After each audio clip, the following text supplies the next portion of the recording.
सोचो, अगर आपका डॉक्टर आपकी सेहत के लिए नहीं बल्कि अपने मंथली टारगेट के लिए ट्रीटमेंट करता हो। Angioplasties. A fake doctor posing a vaccination scam. The biggest hospitals in Mumbai. सरकारी अस्पताल किडनी स्कैम। सोचो, अगर मैं आपसे कहूं कि भारत में लगभग 44% सर्जरीज बिल्कुल बेकार और गलत हैं, तो क्या आपको विश्वास होगा? सोचो, अगर ऑर्गन ट्रैफिकिंग सिर्फ न्यूज़ नहीं बल्कि एक पूरी मेडिकल माफिया का हिस्सा हो, तो क्या आप खामोश रहेंगे? ये कोई कहानी नहीं बल्कि एक कठोर सच्चाई है। मीरठ के एक 55 साल के व्यापारी राजेश भाटिया, जिनका कोविड-19 के दौरान हॉस्पिटल में इलाज चला, जब वो मर गए तो हॉस्पिटल ने उनकी मौत के बाद भी वेंटिलेटर पर रखकर पैसे वसूलने की कोशिश की। फैमिली को पहले बताया गया कि पेशेंट वेंटिलेटर पर है, लेकिन जब रिलेटिव्स ने कहा कि हम अफोर्ड नहीं कर सकते, तो हॉस्पिटल ने अचानक बता दिया कि पेशेंट तो पहले ही मर चुका था। क्या आप सोच सकते हैं उस परिवार पर क्या बीती होगी? Can you even believe this happens in our hospitals? पर यह तो सिर्फ शुरुआत है उस गहरी साजिश की जो डॉक्टर्स, हॉस्पिटल्स, इंश्योरेंस कंपनीज और फार्मास्यूटिकल फर्म्स ने मिलकर बनाई है। आज हम इस जाल को पूरी तरह से समझेंगे, रेफरल स्कैम से लेकर नकली दवाइयों तक, इंश्योरेंस फ्रॉड से लेकर ऑर्गन माफिया तक। तो क्या आप तैयार हो? सबसे पहला सवाल ये उठता है कि आखिर हॉस्पिटल्स और डॉक्टर्स क्यों ऐसा करते हैं? जवाब बहुत सीधा है, पर सुन के तकलीफ होगी। प्रॉफिट पहले, पेशेंट्स बाद में। आज के ज़माने में खासकर प्राइवेट हॉस्पिटल्स में पेशेंट्स को रेवेन्यू जनरेटर्स के रूप में देखा जाता है, ना कि जिंदा इंसानों के रूप में। ये कोई इल्ज़ाम नहीं बल्कि इंडिपेंडेंट स्टडीज और एक्सपर्ट इंटरव्यूज के बाद निकली हकीकत है। कॉरपोरेट हॉस्पिटल्स का मेन पर्पस ही मुनाफा कमाना है। डॉक्टर्स और मैनेजमेंट को जितने ज़्यादा टेस्ट, ट्रीटमेंट्स और सर्जरीज करवाते हैं, उतना ही ज़्यादा कमीशन, इंसेंटिव्स और बोनस मिलता है। One doctor has been arrested and 2 others have been summoned after the NDTV investigation showed them accepting bribes for prescribing medicines. The Medical Council of India on its own took action against the doctors. BMJ journal में छापे गए एक report के मुताबिक कई hospitals doctors को monthly revenue targets देते हैं। अगर डॉक्टर 2 महीने तक टारगेट मिस कर दे तो उसको मेमो या वार्निंग मिलती है और कॉन्ट्रैक्ट खत्म होने का डर भी होता है। पुणे के एक नॉन गवर्नमेंटल ऑर्गेनाइजेशन साथी ने 78 डॉक्टर्स के साथ इंटरव्यूज किए। उनमें से बहुत डॉक्टर्स ने खुद स्वीकार किया कि उन्हें पेशेंट्स को अननेसेसरी प्रोसीजर्स और टेस्ट रिकमेंड करने का दबाव पड़ता है। एक महाराष्ट्र के ऑप्थेल्मोलॉजिस्ट ने बताया, क्योंकि टारगेट्स हैं, डायग्नोस्टिक मशीन्स को महीने में 1000 पेशेंट्स या इन्वेस्टिगेशंस की ज़रूरत होती है, तो डेफिनेटली इसमें बहुत सारे अननेसेसरी इन्वेस्टिगेशंस इन्वॉल्व हैं। अब आते हैं नंबर्स पर। इंडिया में प्राइवेट हेल्थ केयर 80% मार्केट पे ऑक्यूपाई है और 37 इंडियंस को प्राइवेट हॉस्पिटल्स में इतना भारी बिल भुगतना पड़ता है कि वो गरीबी में आ जाते हैं। क्यों? अब सोचो, हमारे देश में सरकार अपने पब्लिक हेल्थ केयर सिस्टम पर सिर्फ 1.9% जीडीपी खर्च करती है। मतलब पूरे देश की कमाई का इतना छोटा हिस्सा लोगों के इलाज और हॉस्पिटल्स पर लगता है, जबकि नेशनल हेल्थ पॉलिसी 2017 में ये वादा किया गया था कि 2025 तक यह खर्चा बढ़कर 2.5% तक किया जाएगा, लेकिन आज भी वो टारगेट अभी दूर है। ऑक्सफर्म के एक इंटरव्यू में एक पेशेंट ने कहा, इनइक्वालिटी को कमर्शियल गेन के लिए एक्सप्लॉइट किया जा रहा है। पेशेंट्स अपनों की जान बचाने के लिए कुछ भी करने को तैयार होते हैं, और यही वीक पॉइंट है जो हॉस्पिटल्स यूज करते हैं, इमोशनल डेस्परेशन को। एक और चौंकाने वाली बात, स्टडीज बताती है कि प्रॉफिट मार्जिन्स मेडिसिन्स, कंज्यूमेबल्स और डायग्नोस्टिक्स पर 100% से लेकर 1737% तक हैं दिल्ली के 4 सबसे बड़े प्राइवेट हॉस्पिटल्स में। मतलब अगर किसी दवाई की असली कीमत 100 रुपीज़ है तो आपको 1837 रुपीस तक चार्ज किया जा सकता है और ये आइटम्स पेशेंट के बिल का लगभग आधा हिस्सा बना देता है।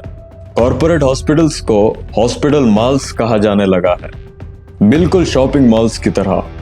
जैसे मॉल्स ने छोटे रिटेलर्स को खत्म कर दिया, वैसे ही कॉर्पोरेट हॉस्पिटल्स ने सिंगल डॉक्टर प्रैक्टिसेस और छोटे नर्सिंग होम्स को खत्म कर दिया है और इनकी बिजनेस मॉडल भी मॉल जैसी है, मैक्सिमम प्रॉफिट चाहे पेशेंट का कुछ भी हो जाए।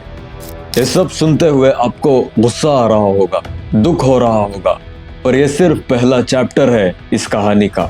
आगे और भी भयंकर बातें हैं। अब बात करते हैं एक और बड़े स्कैम की, जिसका नाम है रेफरल स्कैम और डायग्नोस्टिक स्कैम।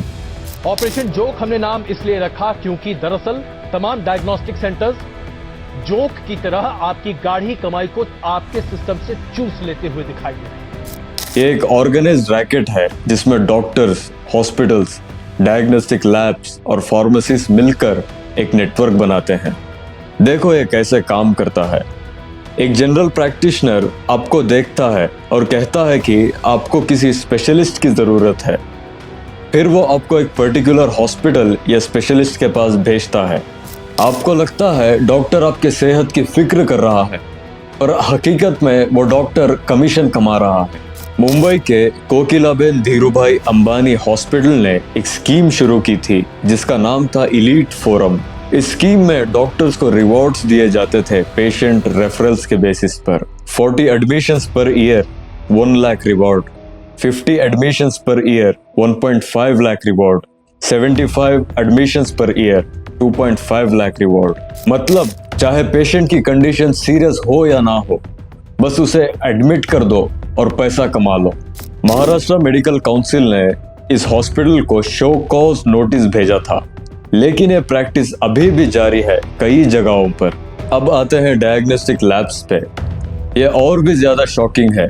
पैथोलॉजी लैब्स और डायग्नोस्टिक सेंटर्स डॉक्टर्स को 40 to 50% कमीशन देते हैं जब पेशेंट्स के लिए टेस्ट ऑर्डर किए जाते हैं। बहुत से टेस्ट की जरूरत भी नहीं होती, सिर्फ इसलिए प्रिस्क्राइब किए जाते हैं क्योंकि ज्यादा पैसे बना सकते हैं।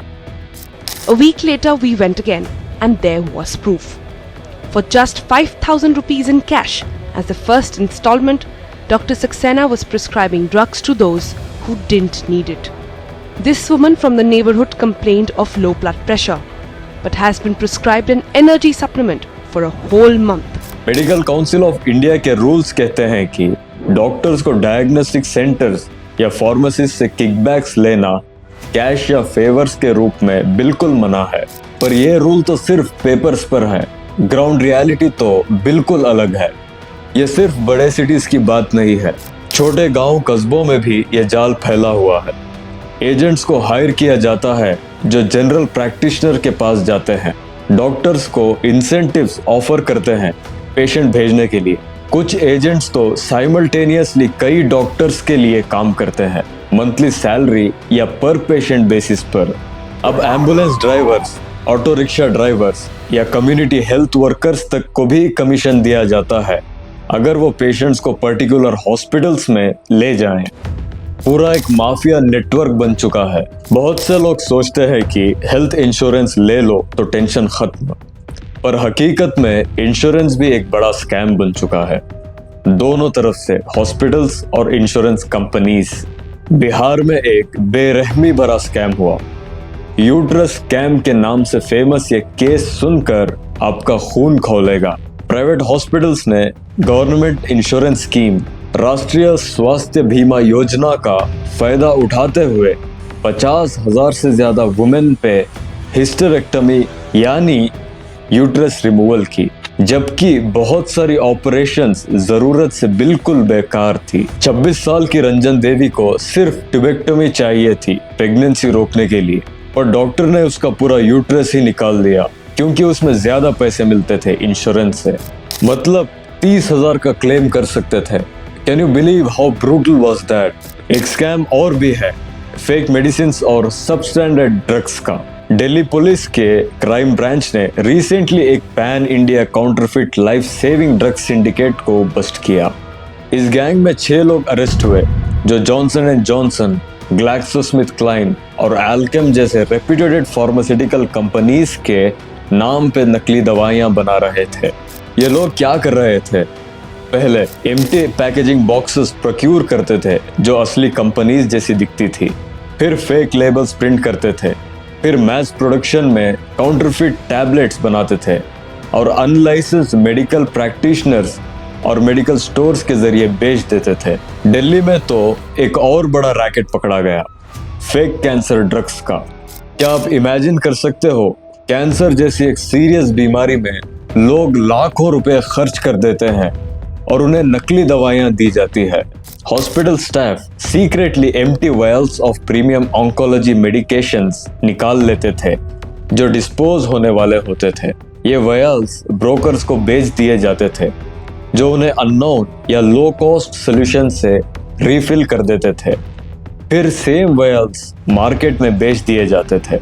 2025 में तेलंगाना सीआईडी ने एक बड़े ऑर्गन रैकेट का पर्दाफाश किया जिसमें एक एनेस्थेसियोलॉजिस्ट डॉक्टर रुट्टला वेंकटरामा संतोष नायडू शामिल था। ये डॉक्टर हैदराबाद के अलकनंदा मल्टी स्पेशलिटी हॉस्पिटल में इलीगल किडनी ट्रांसप्लांट सर्जरीज में एनेस्थेसिया देता था। The state government has initiated an inquiry into the alleged kidney racket at Alaknanda Hospital, appointing a committee. Her surgery के बदले उसे लगभग 2.5 लाख रुपए कैश में मिलते थे। डोनर्स को गरीब इलाकों से लालच देकर बुलाया जाता था और उनके पेपर्स झूठे रिश्तेदारों के रूप में तैयार किए जाते थे। इस रैकेट के जरिए अलग अलग राज्यों तेलंगाना, आंध्र प्रदेश, तमिलनाडु और महाराष्ट्र तक किडनी ट्रेडिंग का जाल फैला हुआ था। सीआईडी के इन्वेस्टिगेशन ने कई डॉक्टर्स और ब्रोकर्स को बेनकाब किया। ये कहानी सिर्फ एक डॉक्टर की नहीं बल्कि उन अंधेरों की है जहां इंसानी लाशें बाजार बन जाते हैं और जिंदगी एक डील बनकर रह जाती है। अब तक हमने अलग अलग स्कैम्स देखे पर ये सब जुड़कर एक ऑर्गेनाइज्ड क्राइम बनाते हैं। सोचो एक पेशेंट की जर्नी। पहले पेशेंट एक जीपी के पास जाता है छोटी मोटी प्रॉब्लम के लिए। जनरल प्रैक्टिशनर उसे रेफरल कमीशन के लिए स्पेशलिस्ट के पास भेज देता है। फिर specialist unnecessary diagnostic test prescribe करता है जिससे उसे 40 to 50% कमीशन मिल सकता है लैब से। फिर रिपोर्ट्स देखकर जो कभी कभी फेक भी होती है, डॉक्टर कहता है सर्जरी जरूरी है जबकि हकीकत में नहीं है। फिर पेशेंट को हॉस्पिटल में एडमिट कर दिया जाता है जहां अननेसेसरी प्रोसीजर्स किए जाते हैं और बिल्स इन्फ्लेट किए जाते हैं। फिर हॉस्पिटल इंश्योरेंस क्लेम करता है जो या तो फेक होता है या इन्फ्लेटेड होता है। फिर इंश्योरेंस कंपनी क्लेम को रिजेक्ट या पार्शियली अप्रूव करती है, बाकी का बोझ पेशेंट पर डाल देती है। फिर पेशेंट को हॉस्पिटल से फेक या सबस्टैंडर्ड मेडिसिन दिए जाते हैं जिसका प्रॉफिट मार्जिन 1000% से ज्यादा हो सकता है। ये एक विशियस साइकिल है जिसमें पेशेंट और उसकी फैमिली सिस्टमेटिकली लूट ली जाती है।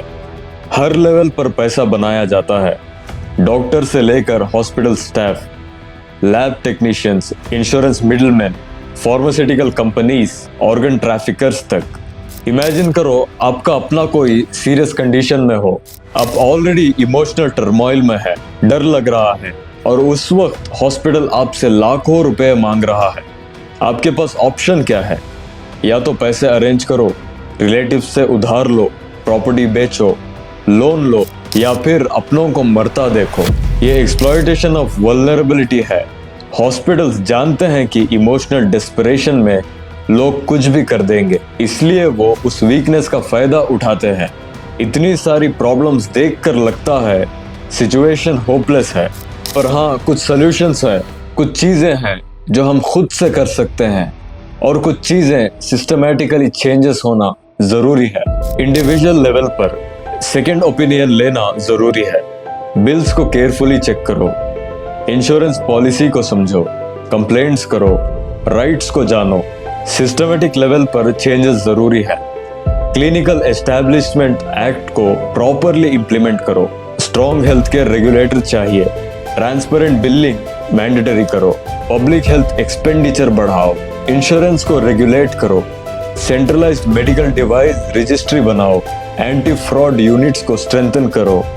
प्राइस कैप्स इन्फोर्स करो। हमारा हेल्थ केयर सिस्टम बचाना है तो हमें एक कलेक्टिव एक्शन लेना जरूरी है। एक एक आदमी को अवेयर होना होगा, एक एक फ्रॉड को एक्सपोज करना होगा।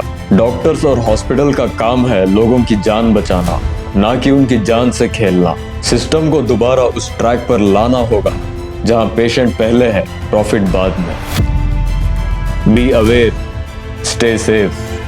Thank you.